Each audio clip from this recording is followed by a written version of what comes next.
The engagement party was a masterclass in my sister Celeste's aesthetic, cold, expensive, and designed to impress. The penthouse suite glittered with crystal and arrogance.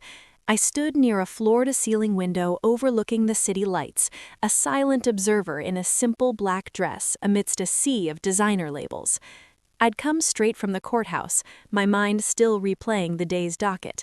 To everyone here, I was just Ilara, Celeste's quiet, unremarkable older sister, the admin, as she so often dismissively labeled my career in the legal system. "Darling, you really must try the caviar." Celeste's voice pierced the hum of conversation as she glided over, her arm linked possessively through that of her fiancé, Alistair Thorne. Alistair was old money handsome, with the kind of smile that never quite reached his watchful eyes. His family's real estate empire, Thorne & Co., was legendary, and currently, though no one here knew it, the subject of a very delicate, very confidential federal investigation into racketeering and fraud. "I'm fine, thank you," I said, offering a small smile. "Still," Celeste sighed, a performative note of pity in her voice as she addressed the small circle that had gathered round them. "You work so hard in that dreary little office, all those files. I keep telling her, Alistair, she should let me find her a real job, something with polish." She gave a tinkling laugh, squeezing his arm. "But she's just admin. She likes the routine, I suppose." The small crowd offered sympathetic, condescending smiles in my direction. My mother looked briefly pained, but said nothing, sipping her drink. This was our lifelong dynamic: Celeste, the dazzling socialite; me, the background functionary. Alistair, however, was looking at me with a faint, curious frown. He'd met me only once before, briefly. Lawyers, even the most powerful ones, develop a sixth sense for hierarchy, for hidden power. My stillness, perhaps, didn't read as meekness to him. "An office in the courthouse, you said?" Alistair asked, his voice smooth. "Which division?" "Oh, who can keep track of all those departments?" Ilara interjected, waving a hand adorned with her massive new diamond. "It's all paperwork and bureaucracy, dreadfully boring." But Alistair's eyes stayed on me. The lawyer in him was piqued. "No, truly, I'm interested. With the city's complex legal landscape, it's good to know people. So, Ilara," he said, tilting his head, "what do you actually do there?" The room seemed to hush slightly, waiting for my bland administrative answer. I looked from Celeste's smug face to Alistair's politely inquisitive one. I took a slow, deliberate sip of my champagne, set the glass down on a passing waiter's tray, and met his gaze directly. "Adjudicate," I said. The word hung in the air, clean and sharp as a gavel strike. Alistair Thorne was the first to react. The polite curiosity on his face froze, then shattered. The blood drained from his tanned complexion, leaving him ashen. His lawyer's mind, the one that had been tracking the sealed case titled United States versus Thorne Consolidated Holdings et al., made the connection with terrifying speed. The case assigned to the newly appointed, famously private federal judge, the Honorable Ilara V. Sable. "You," he breathed, the word barely audible. He took an unconscious step back, as if my presence had become physically toxic. "Sable? Judge Ilara Sable?" The room remained frozen. My mother's hand flew to her mouth. My father's glass slipped from his fingers, shattering on the marble floor with a crash that made everyone jump. The sound broke the spell of silence, replacing it with a rising wave of frantic whispers. Celeste stared at Alistair's reaction, then at me.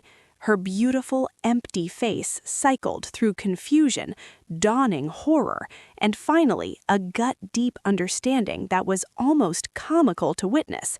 She wasn't a lawyer, but she understood social capital and power better than anyone. She saw the terror in her billionaire fiancé's eyes. She heard the reverence and fear in the way he said, "Judge." Her eyes, wide and shocked, locked onto mine. In that moment, the pieces crashed together. my unexplained late nights, my refusal to discuss my work, my unflappable calm in the face of her dramas. I wasn't a clerk. I wasn't a paralegal. I was the federal judge presiding over the case that could end his family's empire and send him to prison for decades. "You're the judge?" she whispered, the question meant for Alistair, but her eyes never leaving me. "My sister is the judge on your case?" Alistair didn't answer her. He was in full crisis mode, his mind racing through the implications. Ex parte communication, a conflict of interest, a potential mistrial, a scandal that would be front-page news. He took another step back, pulling his arm from Celeste's grasp as if she were contaminated by association. This is a conflict," he stammered, looking from me to his own lawyers who had paled considerably across the room. "You have to recuse yourself. This is a clear, undisclosed conflict." I finally moved, taking one small step forward. The crowd parted around me as if by magnetic force. "There is no conflict, Mr. Thorne," I said, my voice calm, carrying the quiet authority of the bench. It was a voice none of them had ever heard me use. "I have no familial or financial relationship with you. My sister's choice of partner is not my recusal criteria." I let a beat of silence pass, letting the legal truth sink in. He had no escape this way. "But you are correct about one thing. This conversation is highly inappropriate. I must excuse myself." I turned to leave. "Alara, wait!" Celeste's voice was a desperate shriek, all pretension gone. She stumbled after me, her heels clicking frantically on the marble. "You can't! You have to help him. He's family."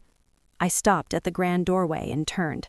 I looked at my sister, her perfect world crumbling around her, and I felt nothing but a vast, quiet emptiness. "He is not my family, Celeste. And you made it abundantly clear tonight that in the things that matter, I am not really yours either." I walked out of the penthouse, the sound of escalating panic, Alistair's furious, low arguing with his counsel, my parents' shocked questions, Celeste's rising hysterics, fading behind me as the elevator doors closed. The next morning, the legal world shook. The news broke not as a scandal, but as a masterstroke of judicial integrity. My office issued a brief, dry statement confirming that Judge Sable had disclosed the tangential social connection to the defendant to the Department of Justice's ethics panel upon her assignment to the case months prior, and the panel had found no grounds for recusal.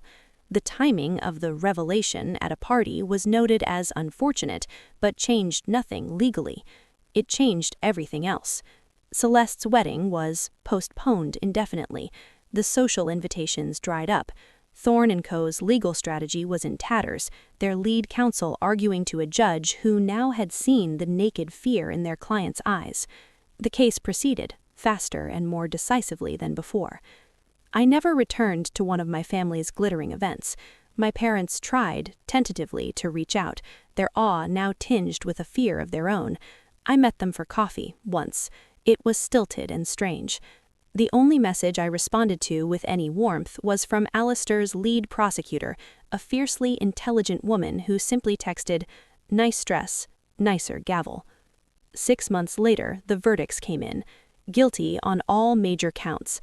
As I read the verdict, my face a mask of impartial justice, I allowed myself one private thought, not of vengeance, but of clarity. Celeste had wanted me to be small, to make herself feel big. But in trying to diminish me as just admin, she had forced me to reveal the very power that would dismantle the world she'd built her worth upon. She hadn't just mocked me that night, she had handed me the gavel.